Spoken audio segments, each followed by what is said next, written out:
TJ and Mr. Farinacci, before you respond, TJ, you do know you have a right to counsel and you are represented by Mr. Farinacci in this matter. Is that correct? Yes, sir. The court will note that it had discussion with Mr. Farinacci that should he feel he needs additional counsel in this matter and cannot obtain additional counsel through private matters, the court will review and entertain a motion to have the public defender assist if necessary in the further proceedings of the court.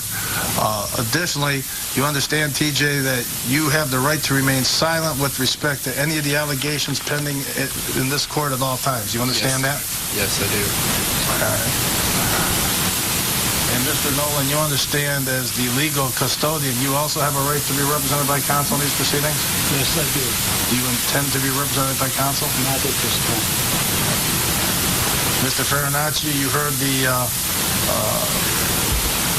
information provided by the prosecutor on this matter as to why detention should be continued. Do you wish to respond? Your Honor, we're not objecting to continued detention. The court will then find that pursuant to Juvenile Rule 7A that placement of TJL in his home would be contrary to the juvenile's own welfare and the protection of the community, and that efforts to prevent or eliminate the need for removal of said juvenile from his home under the alleged circumstances would not be reasonable, and that TJL should remain in detention pending further order of court during these proceedings for the reason that detention is necessary due to the serious nature of the allegations and charges.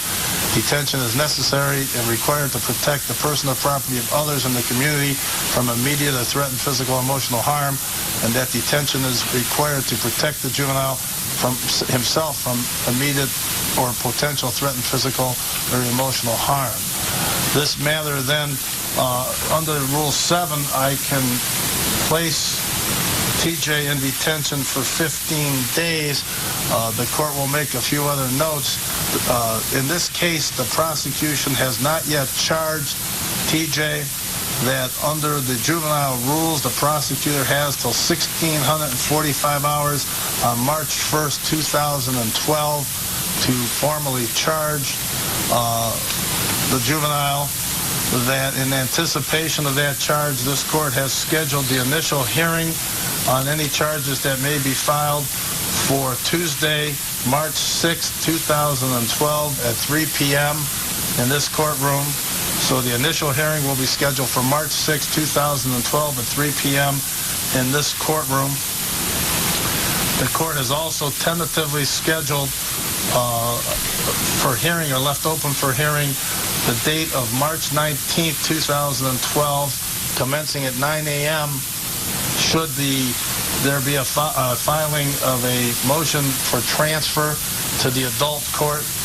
So the tentative date for the Juvenile Rule 30 probable cause hearing for bindover is set for March 19, 2012 at 9 a.m. Any questions as to those matters, Prosecutor Joyce? No, Your Honor. Attorney Farinacci? No, Your Honor, none. All right. Next on the list, the court notes that there have been multiple requests by the media for release of documents under the custody of this court. Those documents are of three categories.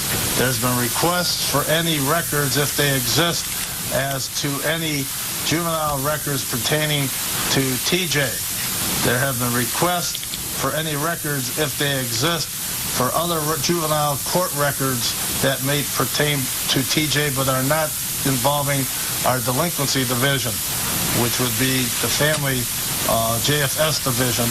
And now there are requests that have been made of this court for release of information or records, if any exist, as to at least one of the victims in this matter.